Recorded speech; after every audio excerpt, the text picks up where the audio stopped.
Voilà, j'ai pris un petit peu plus de temps que prévu pour être sûr. Pas beaucoup plus, une petite minute supplémentaire en espérant que ce soit bon. De toute façon, avec le montage, on ne se rendra pas compte de la chose. Donc, rebonsoir à tous. Ce soir, nous parlons du sanfédisme. Donc, allons-y toujours plus loin dans l'obscurantisme. Dans eh bien, ces terres arides balayées par ce vent chaud et cruel, dans tous ces fusils à portée de main, dans tout cet honneur ombrageux, dans toutes ces mariées impubères, ces vallées encaissées et ces ravins pleins de camps de bandits aux entrailles d'étoupes et au cœur glacé malgré le soleil brûlant, dévorant des bergamotes assis sur les infortunés cadavres issus de leur rapine. Alors à la bergamote, certains auraient pu croire et à la description que nous sommes dans la banlieue actuelle de Nancy, mais non, nous sommes là où cet agrume pas très bon est principalement cultivé, c'est-à-dire en Calabre. Alors quel drôle de nom, quel drôle de thème que le sanfédisme, ça ne devrait pas vraiment vous surprendre, on a l'habitude, et puis déjà c'est une drôle d'idée que l'onanisme collectif. C'est aussi une introduction au prochain dimanche historique qui se tiendra normalement dans 2 mois, si je ne dis pas de bêtises. Alors le sanfédisme, la Santa Fede, la Sainte Foi, est un mouvement populaire de sanfédisti qui le compose, de son nom complet, Esercito de la Santa Fede Nostro Signore Jesucristo, donc l'armée de la Sainte Foi en notre Seigneur Jésus-Christ. Pour faire simple et pour situer dans un environnement français plus familier la chose, afin d'un petit peu mieux appréhender tout cela, le sanfédisme c'est le curieux métissage entre la chouannerie pour l'esprit et le parrain pour le lieu, au temps de Napoléon. Enfin, au temps de Napoléon, disons plutôt au temps de la République française triomphante, qui partout se dilate en la liberté imposée à ceux qui ne l'ont pas demandé. Et donc qui rencontre partout des gens qui, semble-t-il, n'apprécient que moyennement la liberté qu'on leur offre à grands coups de tarte dans la gueule. Alors à l'appui de cette étude de cas, 2 éléments. D'abord Internet ici. Je m'en sers pas toujours, mais ça reste bien entendu un support utile. Et je n'ai pas trouvé de livre proprement dédié à la chose, alors que beaucoup d'articles et de parties de bouquins étaient disponibles gratuitement, donc pourquoi ne pas s'en servir ? Et j'ai utilisé les souvenirs de guerre d'un soldat de Louis XVIII que je me suis procuré il y a fort longtemps, notice historique sur la Calabre pendant les dernières révolutions de Naples, d'Auguste de Rivarol, je crois, ou Auguste Rivarol, je sais plus, je crois que c'est de Rivarol, enfin rien à voir avec l'autre, hein, Antoine, à ma connaissance, livre d'un capitaine de l'armée royale de 1817, livre de souvenirs qui servira de caution littéraire et historique pour ajouter quelques éléments d'ambiance, même si je ne m'en suis pas servi excessivement en fait. En l'espèce, les propos qu'il tient sont des considérations générales sur la Calabre, une ethnographie balbutiante du temps avec, disons, ses particularités, hein, on ne s'embarrasse pas de diplomatie dans les descriptions, qui m'a servi un petit peu à me remettre dans le bain, mais qui, pour le cas d'espèce, avait un intérêt, disons, limité. Voilà. Alors, considérez mon travail actuel présent comme une introduction à un propos qui sera plus fouillé et plus développé un peu plus tard, dans 2 prochains streams, un historique ainsi qu'un autre, onanisme et découverte. Là, on va se concentrer sur ce seul aspect du sanfédisme. Donc un peu d'histoire, un peu d'anecdotes, même si ça me paraissait nécessaire pour les 2 prochaines vidéos. Après, pour être tout à fait honnête sur le processus de travail, à l'époque, je ne savais pas encore exactement où j'allais. C'était encore un moment où je bossais sur les sujets et les livres l'un après l'autre sans vrai plan d'ensemble. Alors depuis, j'ai largement rationalisé la chose. J'ai peut-être malheureusement perdu en spontanéité ce que j'ai gagné en cohérence, hein. C'est vrai que c'est un petit peu plus sécurisant, plus fonctionnalisant d'avoir des vidéos, comment dirais-je, d'avance et des sujets connus. C'est certainement moins spontané aussi, comme je l'ai dit. En même temps, l'improvisation perpétuelle était difficilement tenable à long terme. Et donc notamment, je vais être transparent là-dessus, sur la partie brigandage, Ça se ressent un petit peu, avec le recul, j'aurais fait une vidéo plus historique et moins intellectuelle sur le sanfédisme parce que il y a beaucoup d'éléments que l'on va développer dans la vidéo Onanisme et découverte sur le brigandage post-unitaire. Alors nonobstant tout cela, pourquoi ce sujet est-on en droit de se demander ? Alors déjà, comme j'ai dit, bien sûr, c'est une introduction qui permet d'isoler un élément précis que je n'aurai plus à évoquer dans un prochain propos, comme ça on pourra le considérer comme un modeste acquis. Georges Modestaki. Je voulais pas que les 2 prochaines vidéos apparaissent de nulle part parce qu'en histoire, il y a assez peu de magie. Le lapin est souvent présent déjà dans le chapeau. Et ensuite, ça permet toujours de parler un peu de la Calabre, à laquelle je suis lié en pièces rapportées, mais bon voilà. Et puis, c'est dans la lignée de toutes les vidéos Onanisme et découverte, c'est-à-dire des sujets libres avec lesquels on peut divaguer, aller n'importe où dans le temps et l'espace. Voilà, on dérive et on divague comme on le souhaite. Par définition, qu'est-ce que le sanfédisme réellement en quelques lignes ?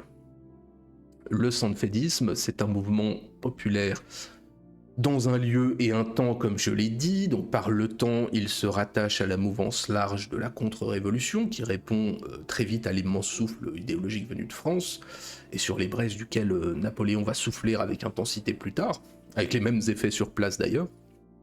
Le mouvement sanfédiste se rattache donc à tous les mouvements dits contre-révolutionnaires européens de la fin du XVIIIe, donc ou du début du XIXe, peu importe, de la Vendée, de l'Espagne et autres.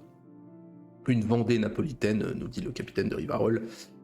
Mais rien que ça rend son appréhension éminemment complexe. Par le lieu, il a aussi ses particularités. Certes, l'attachement à la tradition, la foi et la paysannerie sont des marqueurs partagés par tous les mouvements contre-révolutionnaires, en lien avec l'action des puissants, noblesse ou église. Mais les particularités sont celles de l'Italie méridionale qui balance toujours entre révolte politique et brigandage de pure forme, en tout cas dans l'imaginaire commun. Et en sus, c'est le destin d'un endroit qui ne formera pas nation, en tout cas pas d'elle-même, donc, ou pas de lui-même plutôt, un endroit, donc avec une tradition plus nuancée qu'en Espagne ou en Allemagne pour sa postérité, même si pour l'Allemagne ça prendra bien entendu un certain temps. Alors sans essayer particulièrement ici de dessiner des trajectoires comparées entre différents mouvements, on va parler du sanfédisme en tant que tel, et ma foi, les plus experts y verront les ressemblances et les dissemblances, mais ça n'est pas le but du propos, dans un mouvement qui n'est pas non plus à totalement sous-estimer, puisque si sa postérité est réduite, sa violence sera assez importante. On peut néanmoins là aussi peut-être s'interroger sur cette postérité, et elle nous amènera, sans que l'on y oriente forcément le propos, peut-être à la postérité de tel mouvement en France. Ça pourrait être intéressant, on verra si on en parle ou pas. Mais alors, qui en est à l'origine du sanfédisme et pourquoi ? Eh bien, c'est ce que l'on va voir en parlant du contexte historique. D'abord, le mouvement tient au fait d'armes méconnu d'un brillant général valentinois, brillant et corrompu, le général Championnet. Vous voyez ici, alors Jean-Étienne Vachier de son vrai nom, ce qui fait quand même beaucoup moins rêver. Pas trop remonter en arrière, même si, bien entendu, tout est enchaînement causal dans l'histoire, mais bon, le sujet est restreint. Alors l'Italie était un champ de bataille révolutionnaire, soit, c'est le temps global des triomphes et des républiques sœurs, des républiques jacobines, on va dire 1796-1799, triomphe de courte durée avant le reflux. L'armée de Rome, l'armée française, je la fais courte parce que je ne suis pas forcément qualifié pour cela et je ne veux pas vous raconter d'histoire comme si, mais cette armée révolutionnaire était là pour protéger la République romaine, elle-même issue des États pontificaux, envahie par les révolutionnaires après le meurtre du général Dufaux par des soldats pontificaux au cours des meutes devant l'ambassade de France. Vous voyez ici l'entrée des troupes françaises à Rome. Cette armée, disais-je donc, protégeait une république fantoche mise en place en février 1798 et va faire des merveilles sur place, malgré un état quasi insurrectionnel permanent du fait notamment de la mauvaise gestion des payes, c'était récurrent à l'époque. je pense que c'est l'une des campagnes les plus brillantes menées par un général révolutionnaire qui va prendre Naples le 23 janvier 1799. Pourquoi prendre Naples et mener l'offensive vers le sud ? Eh bien, parce que pas le choix. Puisque Naples, qui était à l'époque royaume du même nom, une désignation d'ailleurs que je crois est non officielle, mais peu importe, donc Naples, du royaume de Naples, sous le sceptre de Ferdinand IV de Naples, aussi appelé Ferdinand III de Sicile, puisqu'il s'agit d'une union personnelle des deux couronnes, qui sera d'ailleurs Ferdinand Ier des deux Siciles, une fois le royaume créé, mais ce sera un petit peu plus tard, je crois que c'est après les guerres napoléoniennes, je crois que c'est en 1816. Vous voyez ici Ferdinand Ier avec son physique particulier. Le royaume de Naples donc avait intégré la deuxième coalition de la Russie, de l'Autriche et de la Grande-Bretagne et était aux premières loges pour être bien rendu inquiet de la diffusion de la révolution via les républiques sœurs qui pullulent alors en Italie sous l'égide de la bourgeoisie libérale pro-française principalement, dont Rome donc à la frontière. Alors, à vrai dire, le royaume avait déjà intégré la première coalition après 1793, pratiquait une répression dans son propre territoire contre notamment la Società Patriottica Napoletana, qui est bien la société jacobine de Naples. On aura quelques condamnations à mort de jacobins italiens, et donc le roi déclare la guerre à la France fin 1798, malgré l'armistice de Brescia qui existait, et profite de l'arrivée notamment de l'escadre de Nelson, vainqueur à aboutir, qui offre une formidable opportunité de le faire. On a donc des alliés continentaux, on n'a pas grand monde en face, tout devrait donc rouler, et l'on franchit la frontière romaine le 23 novembre 1798, avec 60 000 hommes, quand les troupes françaises sur place en comptent 15 000. Championnet, conscient de la disparité des forces, laisse un petit corps au château Saint-Ange, qui est le mausolée d'Adrien, pour ceux qui ne sauraient pas, donc à Rome, et se replie sur Pérouse. Mais après la prise de la ville de Rome le 27 novembre 1798, les troupes napolitaines sous le commandement du général autrichien Mack se retrouvent partout bousculées par la contre-attaque française. Hop, je me permets juste, excusez-moi, hop là, je bannis, hop, voilà. Donc pourquoi elles sont bousculées ? Parce que ce dernier, Mack, donc, a scindé toutes ses forces en deux multiples colonnes qui rencontrent individuellement échec sur échec. À Terni, par exemple, le même 27 novembre que la prise de Rome, le moine fait 3000 prisonniers sur 4000 troupes napolitaines avec 1500 hommes seulement. Même chose alors à Civita Castellana, qui est la grande bataille, le 5 décembre 1798, nous sommes près de Viterbe, dans le Latium, donc la région de Rome, où à peine 10 000 Français vont tamponner 30 000 Napolitains, perdant 30 hommes en infligeant 400 morts et 2000 prisonniers à l'ennemi. Alors, je ne développe pas beaucoup, comme je l'ai dit en introduction, j'ai un petit peu renié l'historique malheureusement, peu importe. Dans la bataille, l'attaque napolitaine va être menée dans la confusion totale en plusieurs colonnes qui sont en fait vaincues une à une par le général MacDonald avec beaucoup de problèmes de ravitaillement. Enfin, c'est un bordel sans nom, au point où on a des colonnes qui arrivent même après la défaite. C'est vraiment une branlée énorme. Et dans la foulée, Rome est reprise le même jour par les Français. Et ça ne s'arrange pas pour nos amis napolitains, puisque même chose à Otricoli le 9 décembre 1798, où ils perdent encore des milliers de prisonniers, quasiment toute leur colonne, contre un ennemi inférieur en nombre. La retraite entamée très vite va se transformer en délire et même en désir, j'ai envie de dire, de déroute. Au 13 décembre, les Français ont vaincu partout, fait 10 000 prisonniers, pris 30 canons, et l'envahisseur napolitain se désintègre au sens le plus strict. Il aura fallu donc 3 semaines au royaume pour entrer dans la République romaine et y disparaître littéralement, ce qui est un tour de force même pour un militaire italien. En l'occurrence, ils sont dirigés par un Autrichien, ne les blâmons pas. Le roi fuit en Sicile, à l'abri, et un armistice est conclu par son représentant le 11 janvier 1799. À cette nouvelle, la foule va se révolter, Naples tombe, la ville, dans l'anarchie entre factions. les troupes françaises vont pénétrer la cité qui tombe le 23 janvier 1799 après quelques combats contre la populace d'ailleurs plutôt que contre une armée qui feront 3000 morts chez les habitants, signe des problématiques à venir et de l'insurrection déjà populaire, au sens non pas de la popularité mais de la composition par le peuple. Mais donc, l'histoire ne s'arrête pas là. Allons voir la République parthénopéenne en un bref coup d'œil. Puisque qu'est-ce que l'on fait quand on envahit un pays en 1799, quand on est français, on y fonde une république sœur.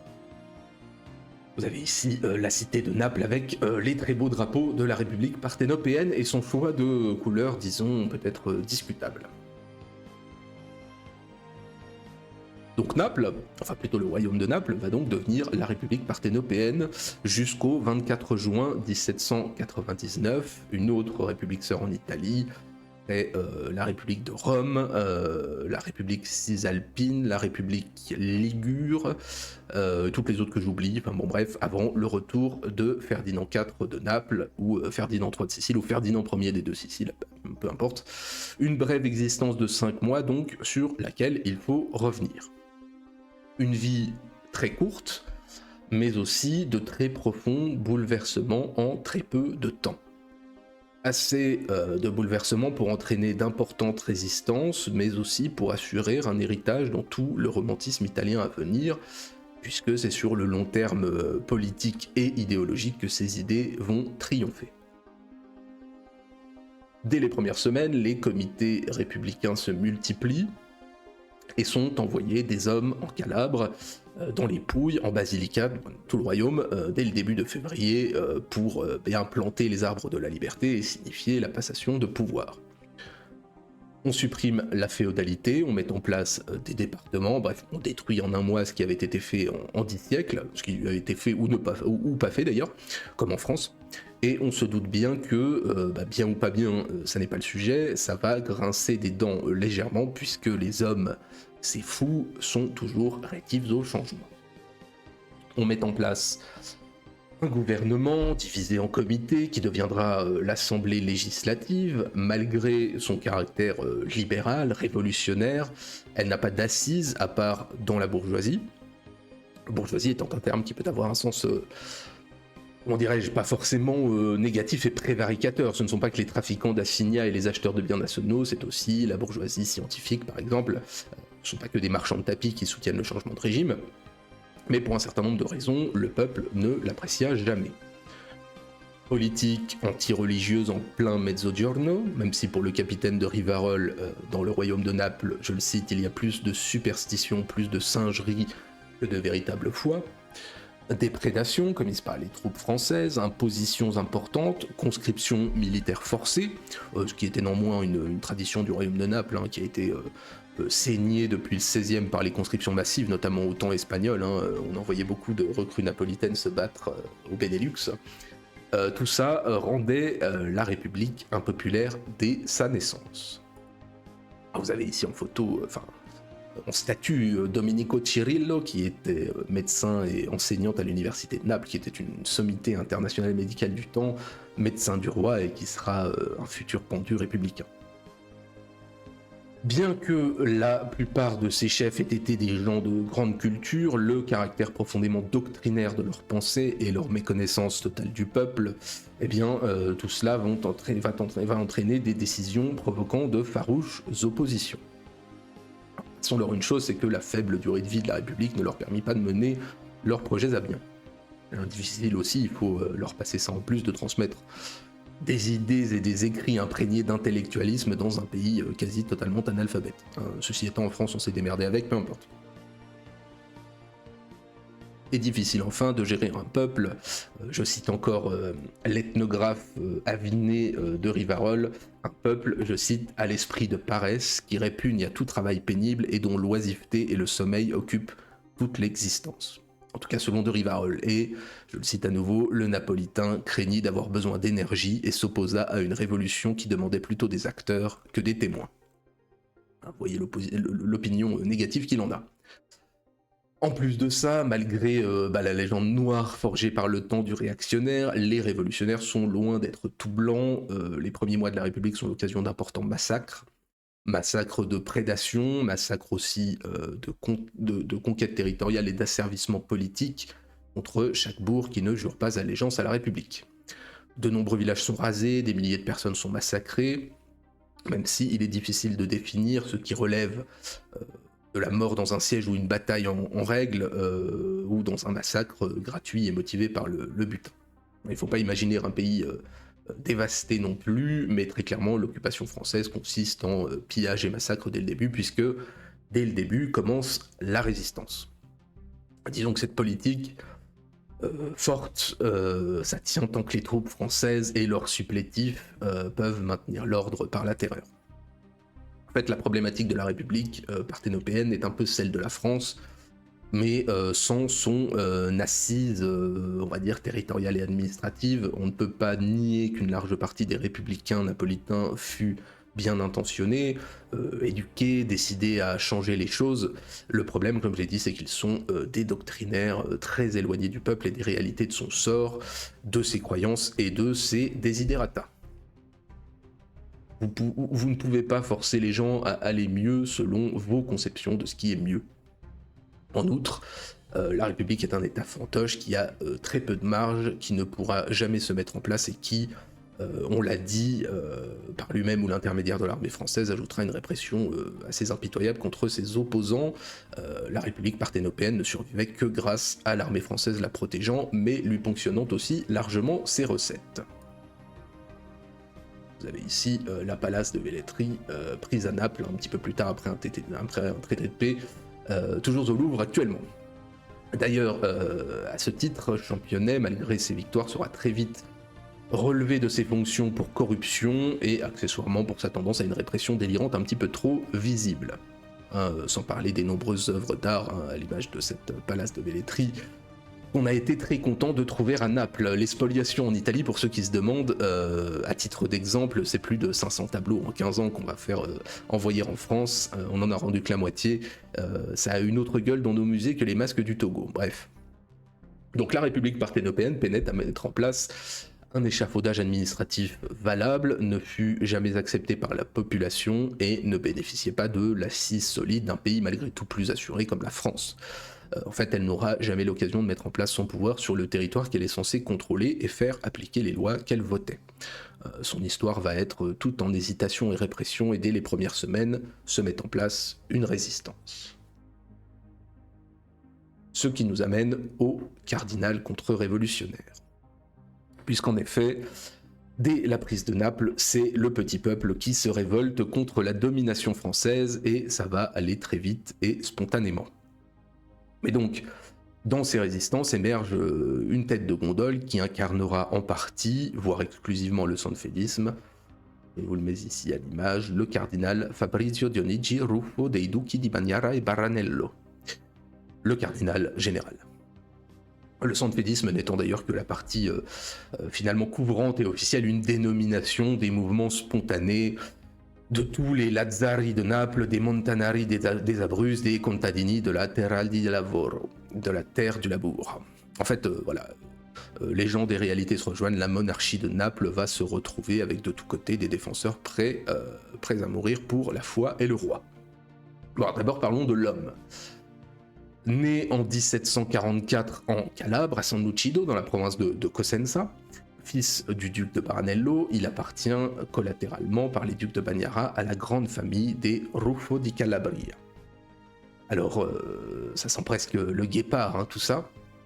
C'est une immense famille dont on ne connaît pas bien les origines, on ne sait pas si elles sont latines, vraiment profondes ou normandes. Il semblerait néanmoins que les sources attestent d'une situation normande florissante dès le XIe, et donc peut-être des origines byzantino-normandes, on est sûr de rien. Vous avez ici le château normand de Ruffo Silla en Calabre. En tout état de cause, on a une famille importante de premier plan en Calabre, des comtes de Catanzaro attestés dès la première moitié du XIIIe. C'est vraiment une immense famille qui pourrait presque faire honte au tournant de Taxis, c'est venu du courrier, jusqu'à des gens plus récents, jusqu'à notamment la reine Paola de Belgique, qui est je crois l'avant-dernière reine de Belgique jusqu'aux années 2010, et qui était d'ailleurs elle-même la fille d'un as de la Première Guerre mondiale, Fulco Ruffo di Calabria. Bon, peu importe, repassons à notre cardinal. Il poursuit des études sous l'égide de son oncle, le cardinal lui aussi Tommaso Ruffo. Il s'attache ensuite à Giovanni Angelo Braschi, qui devient le pape Pie VI en 1775, donc bon choix. Il est par la suite trésorier général et ministre de la guerre des États papaux, avec une historiographie divisée selon les tendances des hommes du temps qui la font par rapport à ce qu'il fut vraiment. Il fut un réformiste, il sera opposé aux grands féodaux, il est même retiré de son poste, mais d'un autre côté, il est tout de même fait cardinal en 1791, secrètement d'ailleurs in pectore, comme on dit, parce qu'il n'était que diacre, il n'était pas prêtre, donc il n'avait reçu que le premier sacrement. Et il est envoyé à Naples pour s'occuper du domaine royal de Caserte. Nous en sommes là, à l'arrivée des troupes françaises, il va quitter la ville de Naples, il se réfugie en Sicile, où il est choisi par le roi Ferdinand, Ferdinand I, 2, 3 ou 4, comme vous voulez, pour mener la rébellion en Calabre, de par son titre religieux d'abord, mais aussi de par l'important pouvoir de sa famille dans la région. Il débarque donc en février 1799 avec 8 compagnons, on est donc à peine quelques semaines après la prise de Naples par les troupes françaises, et en association notamment avec Michele Pezza, le frère diabolique, on y reviendra, qu'il fait colonel, ainsi que d'autres brigands, on y reviendra aussi. Notre cardinal ne tarde pas à réunir 15 000 hommes et à reprendre la Calabre alors que tout le Mezzogiorno s'enflamme. Supprimant quand même les droits féodaux, en tout cas une partie d'entre eux, promettant le rétablissement du catholicisme comme religion d'État, le sanfédisme est alors immensément populaire et se répand dans tout l'ex-royaume de Naples. En fait, on va avoir plusieurs phases dans le conflit sur lesquelles je vais revenir après. D'abord, le mois de février voit une tension urbaine entre les tenants de l'ancien pouvoir et du nouveau. Puis en mars, c'est la grande révolte, notamment paysanne, et les rétorsions contre les tenants de la République, suivies en avril par la punition de tous ces débordements par les troupes françaises, avant que les troupes de Ferdinand et les sanfédistes ne prennent le dessus en mai-juin 1799. Ils prennent le dessus parce que les Français ont dû partir vers le nord, parce que Suvorov attaque la plaine du Pô. Et donc tout le royaume est alors méthodiquement reconquis par la révolte. Notre cardinal mène donc les troupes dans toute l'Italie du Sud, et donc après tous ces nombreux combats, certes mineurs, Naples est reprise le 15 juin 1799 avec l'aide des flottes russes et anglaises. Encore une fois, nous allons en reparler. Et à partir de là, notre général cardinal démissionne de ses charges, il est disgracié en 1805 pour avoir désapprouvé une nouvelle guerre contre la France, il n'est pas inquiété pendant l'occupation française, il gagne même la confiance de l'empereur à l'occasion de l'exil parisien du pape en 1809 et recevra la Grande Croix de la Légion d'honneur de ses mains. Il exerce ensuite différentes fonctions pontificales et il meurt en 1827 à Naples. Alors c'est un personnage intéressant, dont je vais brosser le portrait en quelques lignes. Il mène une réaction ultra paysanne sans être particulièrement réactionnaire lui-même, enfin selon les conceptions du temps. Aujourd'hui, il ferait faire un AVC à tout progressiste. Il va tenter à plusieurs reprises d'éviter des bains de sang, il va en permettre aussi certains, ce qu'on ne lui pardonnera pas, et c'est un personnage ambivalent qui dépend de l'historiographie qui en traite, et encore aujourd'hui ce sont des thématiques qui, j'allais dire, déchirent, peut-être pas, mais divisent l'intelligentsia italienne. Et il est surtout l'une des têtes de gondole unique et peut-être présentable du mouvement, là où la rébellion vendéenne, par exemple, a conservé de multiples patronymes, des Charrettes, des La Roche-Jacquelin, peu importe. Et puis un cardinal combattant, c'est pas tous les jours non plus, voilà. Donc on a rapidement dit quand, on a rapidement dit pourquoi et par qui, maintenant il nous reste à développer le comment sous plusieurs aspects, et puis les lambeaux de ce qui reste aujourd'hui de ce sujet. Alors venons-en aux événements. Alors, il est malheureusement très délicat de resituer les événements. D'abord, on manque de données et ce genre de brigandage et de guerre populaire a un important caractère protéiforme. En plus, empiétant déjà sur la partie de la postérité que je traiterai, mais si le nom est rattaché principalement aux insurgés du royaume de Naples en 1799, donc à l'armée de la Sainte-Foi de Ruffo, il a ensuite été par analogie étendu à tous les groupes et associations catholiques qui, dans les différents États italiens, ont lutté contre le jacobinisme au nom de la tradition. Et en plus de ça, l'historiographie est beaucoup moins riche que notre Vendée. En sus, comme j'ai dit, on voit émerger de nombreux mouvements de résistance qui s'y rattachent, mais à mi-chemin entre patriotes, paysans, catholiques et brigands. Ça reste une résistance populaire qui draine de tout, mais comme elle n'est pas démocratique ou républicaine, eh bien c'est le peuple méchant des arriérés. En tout cas, pour les républicains et on va dire les futurs monarchistes post-Risorgimento. Les plus connus, déjà existants, ce sont bien sûr les Lazzari de Naples, qui est une sorte de cour des miracles et de prolétariat en même temps, qui avait déjà défendu la ville avec acharnement devant la conquête française. Ce qui est un des particularismes de ces mouvements qui sont dans le mezzogiorno populaire, mais paysans comme urbains, prolétaires et agricoles, patriotes à la marge, marginaux presque, mais enracinés aussi. Ce sont ces Lazzari qui vont défendre Naples pendant plusieurs jours et qui sont environ dans la ville 50 000 pêcheurs et autres journaliers et chômeurs, un habitant sur 8 quand même, et qui sont des habitués du coup de force, puisque ce sont eux qui avaient mis en place une première république napolitaine en 1647 sous Masaniello. Peut-être qu'on en reparlera un jour, qui sait. Masaniello que vous voyez ici en image, a l'air d'un joyeux de riz, mais disons qu'il existait aussi dans ce peuple-là une tradition républicaine quand même. On n'est pas à un paradoxe près, donc dans le cas du sanfédisme. En tout cas, la révolte populaire est quelque chose qui a déjà eu lieu. Bien, comme la plupart des royaumes du temps, le royaume de Naples, c'est vrai qu'on a peu parlé de lui, mais en même temps on va le faire aussi dans une autre vidéo sur le brigandage post-unitaire. Ce royaume, en tout cas à l'époque, bénéficiait de ce label bien connu de monarchie éclairée, et donc d'une tendance réelle à accorder une attention, bien entendu très limitée mais existante, et nouvelle surtout aux basses classes de la société. À partir de là, le roi bénéficiait d'une certaine image de père du peuple, et ce, d'autant plus que les idées révolutionnaires trouvaient plus d'écho chez une bourgeoisie et plus à la marge une noblesse traditionnellement mal aimée du peuple. Il était le roi le protecteur et eux les exploiteurs. Bon, dans la réalité, vous savez que c'est un petit peu plus compliqué que ça, mais peu importe.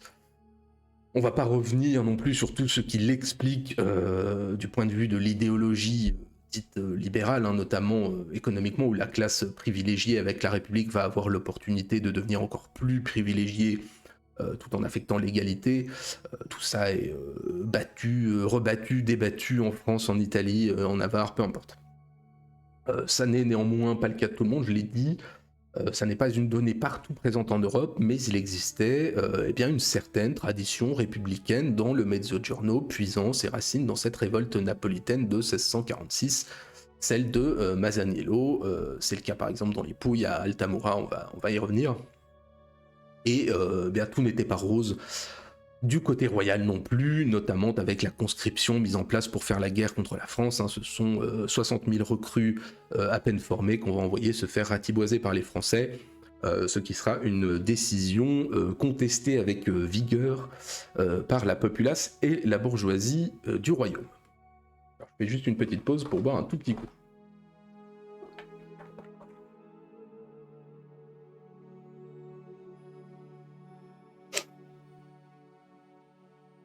Alors malgré ce contre-exemple de cette conscription, malgré un royaume structurellement encore plus arriéré que n'importe quel autre royaume d'Ancien Régime, ce qui est parfois aussi une force, à l'arrivée du cardinal Ruffo en février 1799, il ne faudra pas longtemps pour former une armée. Et malgré des moyens financiers plus que limités, la proclamation de foi de sa volonté de chasser les Français du royaume de Naples va rassembler très vite plus de 15 000 hommes, sans doute 25 000 à son maximum, machine de masse donc, mais aussi armée populaire, avec les qualités et défauts inhérents à ce genre d'organisation. La qualité du volontaire, c'est sa motivation à défendre la cause, son défaut étant le pillage et très souvent sa volonté de tirer profit d'un engagement pour lequel bien souvent il n'est pas rémunéré. Bien, parlons de quelques événements. Il y en a de toute façon pas tant que ça, puisque de février, le débarquement du cardinal à juin, la reprise de Naples, ce sont à peine 4 mois qui s'écoulent. En plus de ça, il faudra quelques semaines pour que le cardinal Ruffo puisse rassembler des hommes au nom de Dieu et du roi, dans cette armée populaire d'aristocrates, de prélats, d'anciens soldats sans solde des troupes royales et de masses paysannes, une armée donc réactionnaire mais qui rassemble, c'est un fait, toutes les couches de la société. Dès la fin du mois de février, l'armée du cardinal entame sa progression. Le 26 février est prise Crotone, le 8 mars Catanzaro, le 19 mars Cosenza, donc nous sommes dans Calabre. À la fin du mois d'avril, la Calabre est entièrement libérée et commence une rapide progression jonchée de prédation vers Naples, aidée donc, comme je l'ai dit, par le départ des troupes françaises vers l'Italie du Nord. Alors c'est réel que la marche sanfédiste sera plus jalonnée de massacres que de vrais combats. En Calabre déjà, Crotone, qui est la première ville prise, avait été quasiment éradiquée, de nombreux citoyens massacrés, la ville a été pillée de fond en comble, le maire Francesco Antonio Lucifero, qui est d'une grande famille calabraise, sera fusillé en avril, qui sera un des premiers martyrs du jacobinisme italien. En fait, nous sommes face à une quasi-guerre civile, et face du coup à une historiographie ambivalente, mais il est certain que, comme toute guerre civile, la cruauté est de mise et presque sans frein. Bref, l'armée de la Sainte-Foi progresse rapidement, alternant la guérilla et le siège des localités quittées par l'armée française. Tout cela donc en remontant vers le sud, vers le nord pardon, à partir de début mai, vers le nord par le sud, à partir de début mai 1799, en déployant donc une importante violence malgré les efforts du cardinal pour la tempérer. La Calabre et donc ensuite une large partie des Pouilles sont reprises très rapidement. En fait, la guerre, comme je l'ai dit, elle se déroule en plusieurs phases. D'abord des affrontements au sein des communautés, puis entre communautés, au sens des villes et villages, j'entends selon le camp qu'elles soutiennent, façon guelfes et gibelins à l'italienne. Puis une très courte contention et répression par les troupes françaises, et à leur départ, la victoire très rapide des sanfédistes. Mais voilà, il n'y a pas vraiment de ligne de front, c'est une insurrection protéiforme. Après le but, je ne veux pas en restituer non plus toutes les péripéties, en tout cas selon comment j'ai construit la chose. Mais il faut aussi des éléments. Vous avez ici le monument aux martyrs d'Altamura, puisqu'il faut aussi des éléments pour créer le mythe et nourrir le romantisme jacobin. En l'espèce, ces éléments, l'histoire se charge de les fournir. Ce sera la révolution d'Altamura dans les Pouilles. Je fais quelques lignes de digression, puisque la ville avait embrassé les valeurs de la révolution assez largement, preuve que tout n'était pas monolithique. Après, dans le monde urbain, c'était un petit peu moins rare, puisque présence bourgeoise oblige. Comme on l'a dit, la conscription royale, par exemple, y avait été hautement impopulaire. Donc la République y avait été chaudement accueillie. Et la ville subira de très durs combats le 9 mai 1799 et sera ensuite ravagée cruellement par les sanfédistes, devenant un symbole de rassemblement républicain, même si l'histoire réelle est un petit peu plus compliquée que ça. En tout cas, le massacre est documenté, et, pris au cas par cas, il est rempli d'abominations. Et Altamura n'est pas une petite ville, elle compte 20 000 habitants à l'époque, c'est pas un combat de village non plus, c'est une prise de ville avec d'importants combats et un massacre assez important. Ensuite, le débat, c'est de savoir ce que l'histoire retient et pourquoi elle le retient, mais c'est un autre débat. Disons que par un changement de régime, la vie d'un républicain vaudra sans doute un petit peu plus à long terme. Donc voilà, c'est donc peu ou prou à ça que ressemble la progression sanfédiste jusque Naples, les ravages d'une armée populaire de briquet de broc constituée d'éléments convaincus, de brigands, de soldats en rupture de banc d'une armée qui venait d'être pulvérisée quelques semaines avant et en quelques semaines par les Français, ou la direction tempérante mais résolue d'un cardinal à qui rien ne s'oppose vraiment. Les voilà donc arrivés devant Naples le 13 juin 1799, appuyés par les flottes russes et anglaises, et 2 jours après, la ville est prise après quelques combats et devient un nouveau champ de destruction pour l'armée de la Sainte-Foi. Bon, on passera sur les massacres et autres récits de cannibalisme, on sort du sujet, on entre dans le flou entre le vrai et l'archétype habituel du peuple sanguinaire, hein, qu'il soutienne le roi ou la révolution, c'est d'ailleurs assez cocasse, il est toujours sanguinaire. Mais le cardinal est inquiet. D'abord, le pillage et autres joyeusetés le choquent. Ensuite, le château Saint-Elme et le Castel dell'Ovo, le château de l'œuf que vous voyez ici. Eh bien, ces deux châteaux sont toujours tenus par les rares troupes françaises qui restent et par quelques jacobins de Naples. Et une flotte franco-espagnole pourrait arriver à tout moment. Hein, on n'est jamais trop prudent. Ce sont donc autant des considérations de charité spirituelle que de politique pragmatique qui le conduisent rapidement à accorder un armistice aboutissant à la capitulation contre le libre passage jusque Toulon des armées françaises et la liberté des jacobins restants. La capitulation est donc signée par les différentes parties intéressées. Néanmoins, avec l'arrivée de Nelson, l'amiral anglais, donc le 24 juin 1799, eh bien, la donne change puisqu'il commence par refuser les termes de l'armistice, à part pour les Français, ce qui va rendre furieux le cardinal. Nelson va finalement se ranger à son avis pour ne pas trop l'égratigner. Mais néanmoins, le 28 juin 1799, c'est de la cour du roi Ferdinand que les ordres annulant les conditions accordées arrivent et les embarcations des républicains sont saisies avant de gagner la haute mer. Beaucoup donc sont arrêtés. Le 10 juillet arrive le roi dans sa ville de Naples. Se pose donc très vite la question du traitement des centaines de personnes qui avaient participé au gouvernement républicain de Naples. Du point de vue juridique, leur situation était très délicate. La République parthénopéenne n'avait jamais été officiellement reconnue, même par la France. Ils étaient donc des traîtres et des mutins, et non des prisonniers de guerre. Plusieurs exécutions ont lieu d'ailleurs dans les jours qui suivent la reddition, avant même l'arrivée du roi. Vous avez le cas, notamment, je vous l'ai mis ici, de l'amiral Caracciolo, qui avait par exemple déjà été pendu sur le navire de Nelson le 30 juin sans procès, et le prince Gennaro Serra qui sera lui décapité en public. Alors pourquoi je l'ai mis lui ?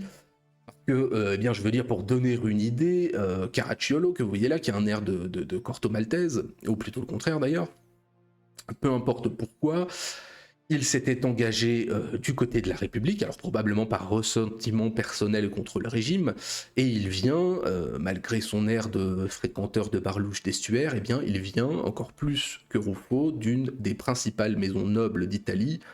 Depuis le Xe siècle, hein, on aurait des heures à passer à décliner les titres et les têtes les plus éminentes du lignage de la famille. On a même eu un maréchal de France au XVIe. Donc voilà, tout ça pour dire qu'on n'exécute pas l'opticien du coin de la rue. Des 8000 prisonniers qui sont faits, 124 sont condamnés à mort en quelques mois, ce qui pourrait sembler peu, mais c'est sans compter sur la personnalité des exécutés et la valeur des symboles aussi. La répression va faire beaucoup pour la légende des patriotes et la légende noire du royaume, parce qu'une large partie des condamnés sont des grands scientifiques, des grands intellectuels, des nobles, et surtout parmi eux beaucoup de jeunes, hein, jacobinisme, nouvelles idées oblige, donc des gens dont on se souvient. Vous avez ici un monument commémoratif à Naples. Alors à partir de là, une fois passé cette date, bon, le sanfédisme commence à déborder du cadre de notre sujet, puisque, sans évoquer sa postérité, on y viendra, mais il va se répandre dans toute l'Italie, avec beaucoup de dévastation. Le sud du pays ne va pas tarder à entrer, lui, dans ce qu'on appellera la décennie française. C'est une autre histoire que nous évoquerons la fois prochaine en vidéo historique, puisque le sang n'a pas fini de couler. Alors, le sanfédisme est-il un phénomène proprement italien entre brigands, religieux, entre dieux, entre diables ? Alors c'est une partie intéressante et qui a sans doute joué un rôle dans le futur de la péninsule. Il est très délicat de distinguer ce qui relève de la résistance motivée, de la réaction religieuse, de l'opposition armée aux conquérants, de la fidélité au roi, du simple brigandage d'habitude ou du brigandage de résistance. Les mises à sac françaises, la taxation lourde et les nouvelles formes d'organisations agricoles introduites ont favorisé très clairement le phénomène.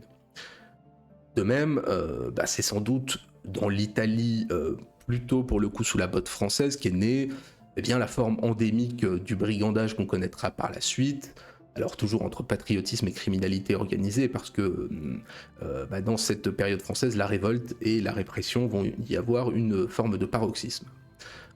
Quand on parle de brigandage, de patriotisme et criminalité organisée, oubliez la Ndrangheta ou Cosa Nostra qui sont d'apparition plus ou moins concordante avec le Risorgimento. Il n'empêche déjà en ce temps que de l'honneur au crime, il y a déjà peu dans les témoignages des soldats français y stationnant. On va tenter de ne pas trop déflorer le sujet parce qu'on va en reparler longuement, mais je l'ai abordé quand même parce que, comme je vous l'ai dit en introduction, au moment de mon travail sur le sanfédisme, j'avais pas encore fixé la suite, donc j'ai essayé de trouver une via média et de modérer un peu mes propos. Et donc d'abord l'archétype du brigand, qui va prendre une place très importante dans le sanfédisme. Je cite le capitaine de Rivarol. Il importe donc de séparer avec soin la Calabre insurrectionnée de la Calabre en proie à des bandits sans vocation, le peuple armé pour son roi, du brigand fléau de l'humanité. Donc Rivarol prend les précautions monarchistes d'usage qui ne seront plus de mise par la suite, alors dans une Italie qui sera toujours une monarchie, mais dont la nature et la domination auront changé. Sans parler de l'environnement social, de la supposée arriération culturelle, des forts liens qui lient les communautés, la formation de l'armée de la Sainte-Foy répond aussi à une dynamique pénale, proprement italienne. C'est anecdotique, mais c'est aussi le plus différent avec ce que l'on connaît. Alors italienne, je dis une bêtise, enfin, du royaume de Naples plutôt, qui explique les associations depuis longtemps entre le régime et certains de ses marginaux, et dans l'imaginaire collectif aussi. Sans entrer dans les détails, déjà je serais incapable de le faire et en plus de ça je ne crois pas que ce soit quelque chose qui soit énormément sourcé, mais il existait tout de même de façon documentée la procédure du truglio que l'on pourrait définir pour que vous compreniez comme ce que l'on trouve dans le monde anglo-saxon actuel, un accord entre accusation et défense. Alors accord sommaire, puisqu'en ce temps on a un procureur et un accusé, mais l'on pouvait accepter de convertir la détention en une autre peine, exil, galère ou service militaire, notamment pour vider les prisons. C'est une sorte de pacte dans l'arbitraire aussi, notamment quand on ne peut pas prouver la faute d'un accusé de mauvaise réputation. C'est une espèce de réduction de peine, de transformation de peine en service qui peut être risqué. La procédure va littéralement tourner à plein pour remplir les rangs de cette autre armée catholique et royale, comme sans doute d'ailleurs elle avait servi avant pour remplir les rangs de l'armée ayant envahi la République de Rome. On va donc avoir à la fois une foule qui se lève de façon spontanée et une grande partie de vrais criminels et coupe-jarrets sous les ordres d'un cardinal. Alors on peut en énumérer certains, vous avez ici à l'image Michele Pezza fra Diavolo, par exemple, qui est l'image même de cette Italie qu'on a en tête, un petit peu éternelle, du criminel aussi d'Ancien Régime. Il a été condamné, alors je crois me souvenir, pour avoir tué des rivaux en amour, engagé ensuite de force dans l'armée napolitaine, puis dans sa déconfiture, et il va diriger la révolte contre les soldats français dès les premiers jours de la défaite royale. Il verra son père massacré dans les pillages de l'occupant, ça a pu peut-être le motiver. Combat qu'il va mener sans pitié, de façon même monstrueuse avec ses ennemis. Il finira colonel et duc à la tête de milliers d'hommes avant d'être pendu, nous y reviendrons dans une prochaine vidéo, en 1806 par les Français revenus. Même chose, peut-être en moins romantique, pour le duo Lorenzo Benincasa et Paolo Mancuso, qui sont deux autres brigands calabrais. Et d'ailleurs, comme Michele Pezza, Benincasa est plutôt issu, c'est important, de la classe supérieure. Bon, alors lui, son premier meurtre, c'est sa sœur à 12 ans. C'est moins rigolo. Lui aussi va rejoindre l'armée de la Sainte-Foy avec laquelle il pille et brûle largement avant de retourner à sa vie de détrousseur de bandits de grand chemin et d'être exécuté lui aussi par les Français. Même chose pour Mancuso qui devient son ami pendant la période de la Sainte-Foy et qui connaîtra la même fin. C'est un duo qu'on met souvent ensemble parce que les deux étaient connus pour être dignes des cartels mexicains au niveau des processus d'exécution des victimes. Alors on aurait pu en citer beaucoup d'autres, Nicolas Galtieri de son surnom Pane di Grano qui avait été condamné à perpétuité pour 10 meurtres qu'on fera sortir de prison et qui sera héros de guerre contre les Français, Gaetano Mamone qui était buveur de sang au sens strict, Voilà, mais je ne veux pas trop développer parce que je sais que je ferai le même panorama dans la vidéo sur l'Italie post-unitaire qui est un petit peu plus importante et qui est beaucoup plus longue et beaucoup plus fouillée. Bref, on voit plusieurs choses. D'abord que leur provenance sociale n'est pas unique. Vous trouvez des pauvres et des gens d'une certaine classe populaire enrichis. Vous trouvez des vrais tortionnaires et des gens dont la cruauté est finalement proportionnelle à l'époque et qui choquent plus par leur méthode de lutte qu'autre chose. Vous y trouvez des héros de guerre et des gens qui seront là pour piller et massacrer à outrance. Et vous y trouvez un archétype qui s'étend sur quasiment toute l'histoire de la botte, avec deux aspects inégalement présents selon la personne, le brigandage en lui-même, qui est d'ailleurs protéiforme, et le patriotisme. Ce sera la même chose avec le brigandage post-unitaire. Encore une fois, vous avez la botte, vous avez le pied, j'allais dire un pied sur chaque pilier, j'allais parler de botte, mais bon, puisqu'on parle d'Italie, ce serait bien tombé. Encore une fois, j'aborderai la dynamique sociale dans une prochaine vidéo. Il faut comprendre que l'économie du royaume est féodale, qu'il existe un abondant prolétariat rural, très appauvri, la propriété paysanne est coincée entre la noblesse, le clergé et la bourgeoisie naissante qui est très peu industrielle dans le royaume mais qui est terrienne et usurière, et donc beaucoup se retrouvent dans la misère absolue et se font brigands, mais comme ça n'aura pas changé 60 ans plus tard, on aura l'occasion d'en parler à nouveau. Vous avez ici un très beau tableau d'Horace Vernet, des brigands surpris par les troupes du pape, voilà, qui était le grand peintre aussi de la conquête de l'Algérie, peu importe. Ensuite, eh bien, c'est d'une évolution dans la vision de terrain dont on va parler. Sous l'Ancien Régime déjà, la bande de brigands évoque un groupe souvent de mercenaires irréguliers ou de soldats en rupture de banc, capables de jouer un rôle militaire dans un conflit. Il reste surtout un exclu social et une dangerosité. Pendant la décennie révolutionnaire et les années napoléoniennes, l'acception moderne du terme brigand, qui oscille entre stigmatisation par le camp adverse et capacité technico-opérative, continue d'avoir des connotations militaires. Avec la constitution progressive de la doctrine de la guérilla, les brigands acquièrent une centralité nouvelle qui en détermine en fait le caractère criminel, non plus l'acte délictuel, mais la guerre hors du jus in bello, c'est-à-dire que cet ennemi social, cet exclu de la communauté, devient un ennemi idéologique.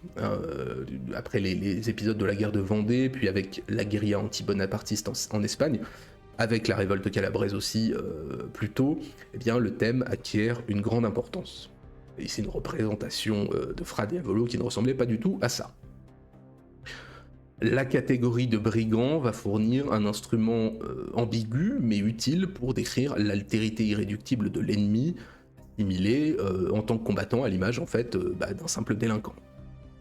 Il s'agit d'une dynamique qui s'observe également dans le cas de la guérilla anti-française de Calabre en 1806, qui se poursuit sous le règne de Murat, où le brigandage politique va alimenter les descriptions stéréotypées d'une population exotique, barbare et sauvage.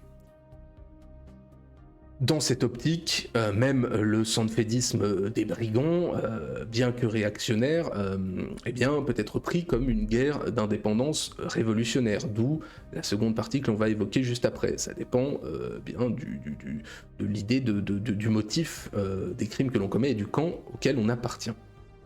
Le fait de considérer les brigands comme des acteurs de la guerre partisane, encore une fois ce qui est fréquent dans la pensée militaire du 19e, montre la façon dont leur place s'affirme dans les paradigmes interprétatifs de l'histoire qui circulent alors dans les milieux patriotes. Dans les décennies centrales du 19e, de très nombreux ouvrages contribuent à faire des brigands une ressource paramilitaire et une variable du conflit politique. En fait, il n'est un pur bandit que pour celui qui lui est opposé, pas pour celui qui l'utilise. Évolution dans sa vision donc de simple nuisance sociale à variable militaire. Et le brigandage était une donnée presque consubstantielle au royaume de Naples, mais de toute façon de toutes les sociétés d'Ancien Régime qui sont assez proches d'un point de vue de l'univers mental, avec certes des particularités sociales, sociétales, géographiques, mais le brigandage est récurrent dans toute l'Europe. L'idée ici, c'est l'interpénétration et l'utilisation nouvelle par les politiques et l'héritage qui en sera légué selon le camp vainqueur. Alors, on aimerait y voir des occurrences quand on parle de politique et de brigands, des rappels du monde de la mafia, mais encore une fois, c'est pas tellement le sujet. Ça veut pas dire qu'elle obéit pas à un contexte proprement italien, mais c'est déconnecté de ce brigandage, c'est bien plus tardif. Donc, ce dont il faut parler, en plus de l'évolution de l'image, c'est plutôt ce contrepoint, du coup, là aussi général en Occident, mais dans le sujet qui nous intéresse très prégnant, c'est le patriotisme donc du brigand lorsque l'on est dans son camp entre guillemets, et on va voir la particularité du sanfédisme, puisqu'en général c'est quelque chose d'assez proche, et à une époque assez proche d'ailleurs dont on avait parlé au tout début de cette chaîne, quelque chose d'assez proche de ce qui se passera en Grèce, où la figure du clefte grec passe de bandit de grand chemin éminemment négatif à figure de révolté patriote de toujours, ou précurseur de la révolte par son indépendance et son irrespect de la loi de l'occupant ou du dominant. Mais ici, il y a une importante particularité avec le sanfédisme, puisque ça tient bien à l'histoire qui le suivra et au camp qui sera bien triomphant à la fin de tous ces événements dans la botte italienne. Commençons donc le contrepoint du patriote. Vous avez ici, j'aurais peut-être pu les mettre avant, vous avez ces républiques sœurs ici, j'ai l'impression que je n'en ai pas oublié, en Italie en tout cas, enfin peu importe. Le patriotisme italien est un phénomène à cette époque naissant, voire non encore défini, hein. On parlera improprement d'ailleurs, disons, de jacobinisme local, mais il va être prégnant dans la seconde moitié du 19e, excessivement vigoureux, ce qui va conduire à des réécritures de l'histoire dans cette optique du brigandage. D'autant plus, encore une fois, que lier le jacobinisme le seul jacobinisme au patriotisme serait une erreur, puisque, comme vous le savez, l'Italie sera, après le Risorgimento, un royaume. Alors bien entendu, normalement c'est plutôt du brigandage post-unitaire dont on parle dans cette optique. Vous avez des figures très connues et c'est principalement l'époque que l'on a en tête quand l'on évoque le brigandage italien. C'est l'âge d'or d'un Carmine Croco et d'un Ninco Nanco. Je vous fais pas la liste, hein. On en a des dizaines, littéralement des dizaines, hein, de bandes qui parcourent l'Italie du Sud à cette époque, d'autant plus qu'on va en reparler. Mais donc si on va en reparler, on pourrait se dire que c'est une erreur de le faire déjà. Encore une fois, c'est vrai que je vais en parler plus que je ne devrais ici, mais ça n'est pas déconnecté non plus. Pourquoi parler de cette époque qui n'est pas celle qui nous préoccupe ? Eh bien, tout simplement parce que l'historiographie italienne de la réunification, en dépeignant ses contemporains brigands de cette façon, a construit une vision dans les standards du temps auquel sera rattaché le sanfédisme. Ce brigandage dépeint comme forcené et sans motif, génétique quasiment dans le sud, permettait une politique au moment de la réunification et avait aussi besoin de le rattacher au passé comme tradition négative et donc avec le sanfédisme. De surcroît, dans cette optique, il ne faut pas oublier, on y reviendra, qu'une grande partie du système de brigandage sera soutenue largement par la réaction et l'Église, montrant l'interpénétration de ces deux éléments, et dans des proportions importantes. Hein. Ne défleurons pas le sujet prochain, mais connectons-le. Pour le nouvel État italien, le brigandage relevait de la misère et de l'asservissement du royaume des deux Siciles, et non d'une idée indépendantiste, donc d'un patriotisme local.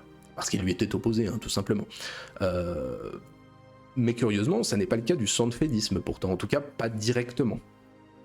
Alors dans les faits, la thématique principale de notre vidéo sur le sujet, hein, parfois on évoque une quasi-guerre civile et une rapine légale du nord sur le sud, dont le brigandage traduit simplement la révolte populaire, mais c'est surtout encore une fois que cela va avoir un impact sur le sanfédisme qui précède tout cela de plus d'un demi-siècle, hein. Restons là-dessus pour le moment. En fait, tout le courant historique italien, disons officiel, va tâcher de refuser la dimension politique dans l'insurrection du Midi contre la bourgeoisie libérale patriote, jacobine à cette époque-là, royale par la suite, peu importe, mais cette bourgeoisie qui triomphe et qui a servi tout autant le peuple que le régime précédent, mais en supprimant par exemple les droits coutumiers, donc en bouleversant la société. C'était une relecture nécessaire de l'histoire dictée par les vainqueurs de 1860, faisant du brigandage méridional un fait lié à l'arriération sociale plutôt qu'à une guerre civile, politique ou un patriotisme traditionnel. Alors encore une fois, on pourrait dire qu'on s'éloigne du sujet, mais la tradition historiographique finalement n'a rappelé en Italie que récemment l'héritage du sanfédisme et de la révolte calabraise de 1806, la révolte donc contre la domination française, comme dimension politique de résistance du Mezzogiorno contre l'envahisseur, qu'ils viennent bien de l'étranger ou du nord du pays.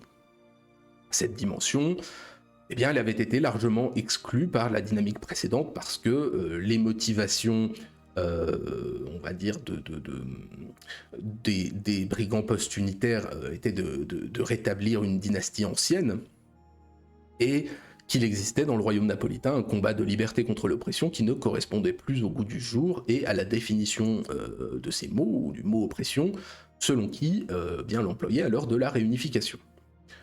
Ce combat avait été celui du sanfédisme anti-révolutionnaire et anti-libéral, patriotique quand même, et donc il s'agissait d'une contradiction majeure, difficile à résoudre, à moins de jeter le bébé et l'eau du bain en même temps. On pouvait faire du brigand à la limite un héros populaire, ce qui sera toujours un peu malgré la propagande, mais surtout pas un héros patriote. Il pouvait être local, mais il ne pouvait plus être national, il n'avait que, au mieux, la dualité de l'assassin au grand cœur sans motivation plus large et sans pensée politique. Sinon, encore une fois, ça aurait été rattacher ces brigands à leurs épigones post-unitaires, ce qui devient intolérable à partir de la réunification, où le combat est le même, mais plus du tout l'ennemi. Donc tout ça est le fruit d'une historiographie changeante. Dans les années 1830, le brigand est encore romantique, il symbolise la lutte contre l'oppression étrangère, il est positif, on ne regarde pas forcément la nature de son combat. Ensuite, dans les décennies qui suivent, il devient stratégique dans la lutte pour le Risorgimento jusqu'au mi-temps du 19e, mais avec l'échec du premier mouvement révolutionnaire, le front, on va dire unitaire, tant dans sa composante démocratico-républicaine que dans celle libérale, royale, modérée, tout ce front unitaire va lancer une grande campagne de dénigrement contre les gouvernements bourbonien et pontifical, donc les gouvernements ennemis en Italie, centrés sur l'idée que le brigandage est en fait la conséquence du mauvais gouvernement. Le discours qui sera repris, bien entendu, dans toute la sphère médiatique et diplomatique du temps, impose en Europe l'attention sur le rapport entre brigandage et classes indigentes, contribuant à l'affaiblissement du soutien aux légitimistes, à la dévalorisation du brigandage et donc à sa disparition des symboles positifs. Je cite. La Calabre, autrefois refuge des beaux-arts et qu'habitait le peuple le plus éclairé d'Europe, est aujourd'hui l'asile de l'ignorance et de la superstition, nous dit le capitaine de Rivarol, pourtant de l'armée de Louis XVIII, mais lui, n'incrimine pas les Bourbons, mais le régime bonapartiste. Comme quoi, des causes différentes aboutissent aux mêmes effets. Et donc il force ce discours, une transition du terme et de la vision du brigand chez les légitimistes eux-mêmes, par le symbole, mais aussi par le cours de l'histoire, où finalement, dans ce combat, c'est Garibaldi qui devient le brigand, fils de la Révolution. La culture contre-révolutionnaire va se désapproprier le patriotisme jusque-là inclus dans le sanfédisme, et le brigand devient simplement un agent du diable, et ne soutient dès lors plus le régime qu'il envisage presque avec répugnance.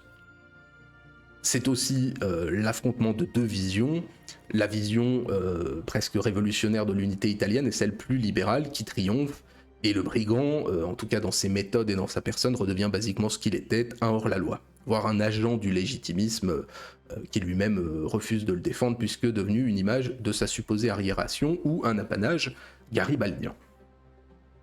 Vous avez ici à l'image, encore une fois nous reparlons de la personne, le général carliste José Borges qui luttera pour le légitimisme des Bourbons, aux côtés de nombreux brigands, qui sera capturé et exécuté sans procès comme un brigand lui-même.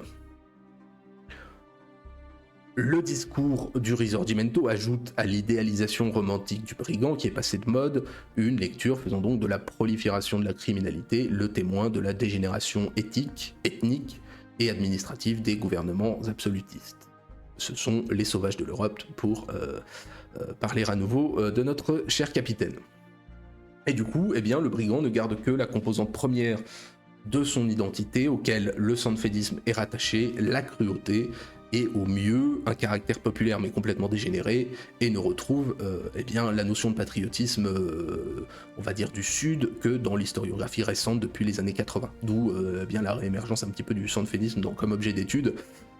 C'est l'aspect discutable de toute vision historique. Je le dis parce que je dis parfois que l'historiographie a évolué sur tel ou tel point et donc il faut adapter son discours c'est pas aujourd'hui que l'étude historique est mieux, ni hier ni demain, hein, elle est tributaire de ce qui l'entoure.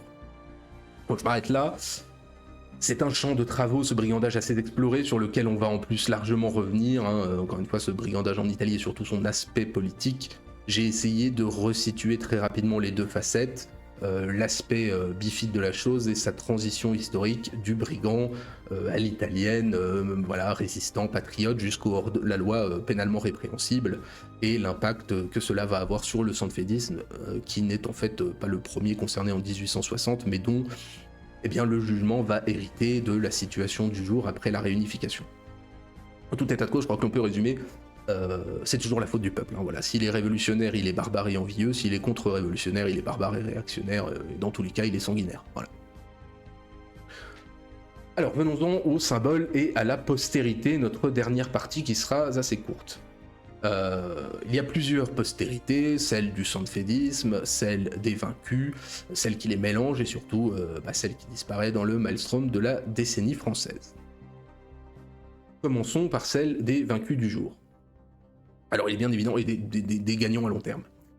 Il est bien évident qu'au vu de la durée plus que limitée de la République parthénopéenne, du peu de mesures qu'elle a pu prendre, eh bien sa postérité est largement rendue invisible par le royaume de Murat notamment. Néanmoins, il y a un aspect qui est resté plus prégnant que les autres, c'est celui de la répression du royaume des Bourbons. Il est évident que ce dernier a créé des martyrs pour la postérité. On l'a dit, la répression fut assez féroce, plus de 120 condamnations à la pendaison ou la décapitation. Selon votre statut, on décapite des nobles et on pend normalement pas les nobles, même si l'amiral Caracciolo démontre le contraire. Condamnation qui compte parmi les exécutés une partie de l'élite du royaume, dont la noblesse et la bourgeoisie. Alors, il en existe une liste, je crois même qu'elle est consultable, je pense qu'elle doit être consultable sur Wikipédia, je crois, peu importe. Mais en tout cas, il y a une bonne partie de gens qui sont de l'élite intellectuelle, on y trouve aussi des femmes, ce qui est assez rare. 120 condamnations, ça peut paraître peu, mais c'est une exécution en place publique tous les jours pendant 4 mois.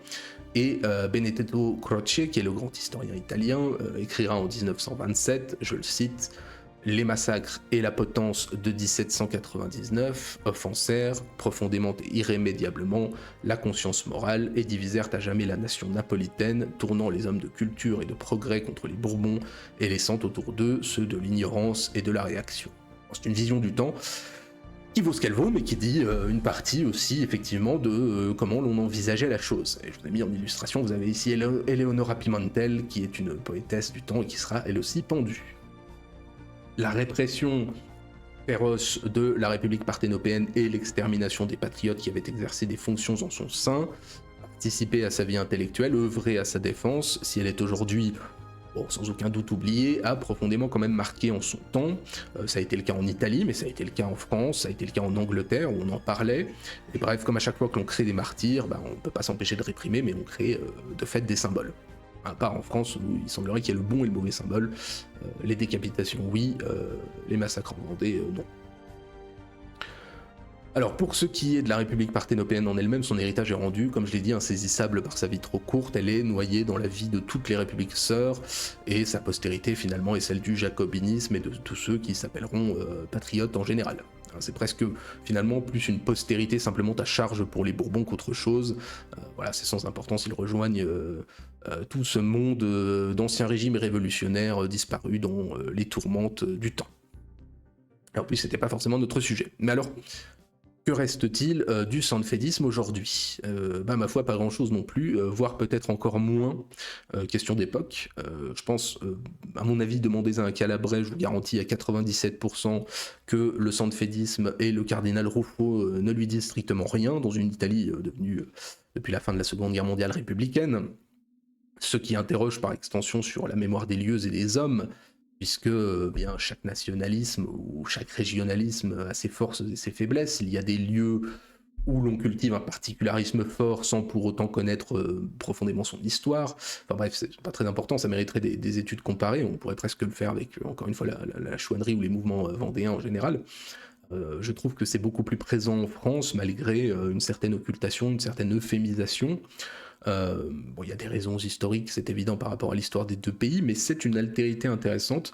On est peut-être beaucoup plus républicain, elle est peut-être beaucoup mieux installée chez nous, il y a peut-être moins d'antagonisme territorial. Notre histoire est différente de celle de la péninsule, hein, bien sûr, mais en même temps, j'ai l'impression que l'on est beaucoup plus connaisseur des legs régionalistes, même quand on n'y appartient pas, alors qu'on a moins de particularisme local affirmé qu'en Italie, en dehors de quelques zones, hein, Pays Basque, la Corse, quelques endroits de Bretagne, peu importe. Bon, peut-être aussi que la chouannerie et les mouvements vendéens ont perdu là où le sanfédisme a triomphé, ce qui fait peut-être une différence de postérité romantique. Je vois 3 postérités minimes, sans intérêt, hein. Le Canto dei Sanfedisti, qui est une sympathique petite chanson folklorique que vous pouvez écouter sur internet, mais bon, ça casse pas 3 pattes à un canard. La basilique que vous voyez ici, Saint-François de Paul de Naples, qui est un ex-voto bâti après la victoire, et le nom de sanfédiste qui est resté dans l'histoire italienne, d'abord parce que les sanfédistes n'ont pas cessé leur dévastation dans le royaume des deux Siciles, mais ont continué plus au nord, et ils sont devenus une sorte de nom commun pour toutes les forces royalistes et réactionnaires dont on affublera les brigands et défenseurs de l'ordre ancien de l'unification italienne pendant un certain temps. Là aussi, on peut mettre en exergue une postérité ambivalente, révolte populaire et patriotique qui a gagné sur le terrain, mais pour une cause qui est devenue la perdante de l'histoire. De là, la vraie révolte sera celle dont on reparlera, celle de 1806, qui a exactement les mêmes bases, mais qui a une cause plus acceptable, tout simplement se battre contre l'envahisseur français. Bien, nous allons conclure. Le sujet, pour autant qu'il ait d'une importance relative, hein, vous vous coucherez peut-être moins bête, mais vous n'étiez pas vraiment beaucoup plus bête non plus avant de m'écouter.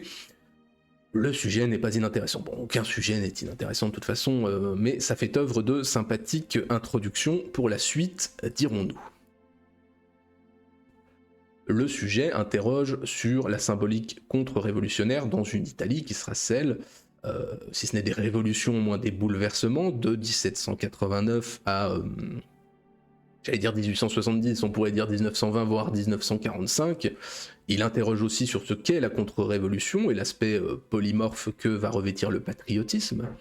Quel lien entre le sanfédisme, la guérilla contre Napoléon, les chemises rouges, qui d'ailleurs viendront nécessairement de l'Italie du Nord. L'historiographie a construit elle a construit une image donnant cette impression de constitution irrépressible du progrès, de l'existence d'une classe gouvernante très tôt consciente de vouloir construire une nation unie dans la botte. C'est cette image que l'historiographie du Risorgimento a privilégiée, à partir notamment des républiques jacobines, hein, donc c'est ces républiques du triennat de 1796 à 1799, voire même peut-être à partir de Machiavel, jusqu'à l'unité politique de l'Italie en 1860. Et dans ce cadre, le sanfédisme comme le brigandage post-unitaire sont éminemment problématiques parce que d'un patriotisme régional est dit réactionnaire. Cela se complète avec le fait, comme je l'ai dit, que le régime bourbonien avait, à partir des années 1820, pris ses distances avec des défenseurs qui ont compté les brigands cloncés.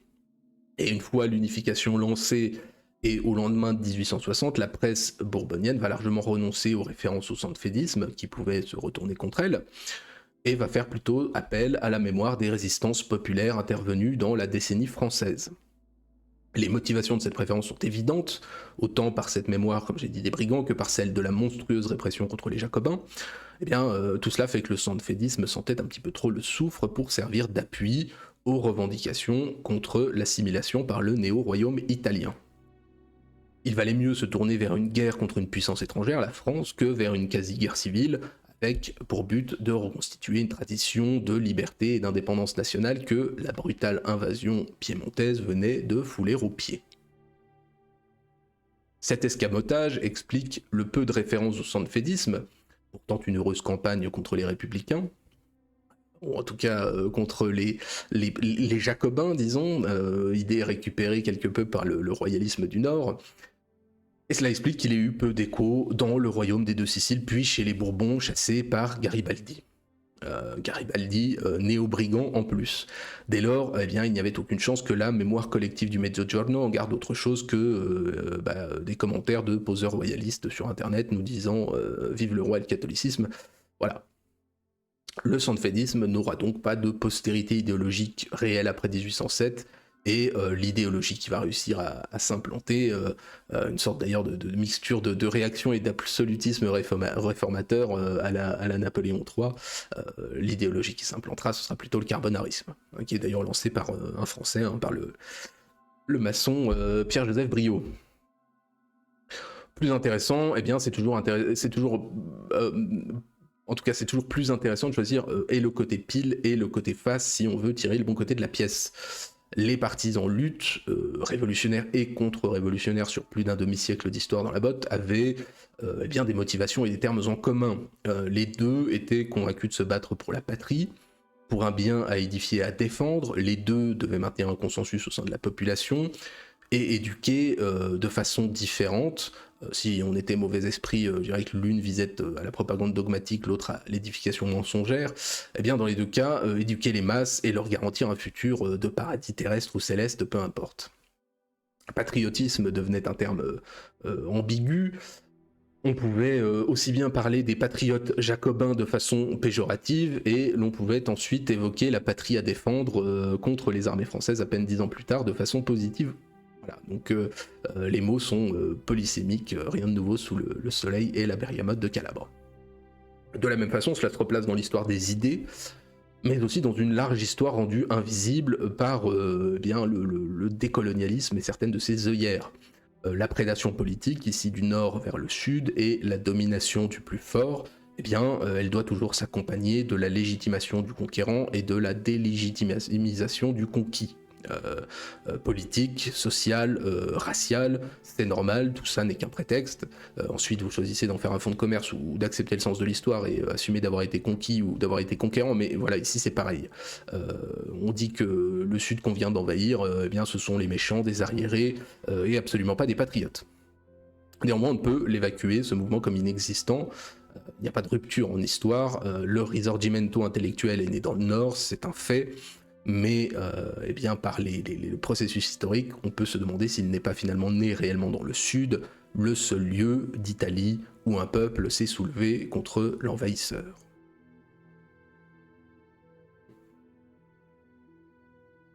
Voilà pour ce soir. Eh bien, j'espère que ce petit coup d'œil vers le sanfédisme vous aura plu. Encore une fois, j'aurais pu peut-être plus orienter ça sur l'histoire de la chose. Faire quelque chose de moins intellectuel, dans le sens où le brigandage va être le sujet vraiment principal d'une vidéo sur l'Italie post-Risorgimento et tous les événements du Mezzogiorno qui vont suivre. Mais peu importe, ce sera sans regret, au moins vous avez déjà eu un petit aperçu d'un événement que peut-être bien vous ne connaissiez pas et qui a son importance dans la tradition contre-révolutionnaire et qui a pour particularité ce qui est rare d'avoir été un mouvement vainqueur. Voilà. Ce qui change beaucoup de choses et qui sera malheureusement pour lui un perdant de l'histoire, et donc qui entraînera, et ça aussi c'est très intéressant, un revirement historiographique sur la figure notamment du brigand.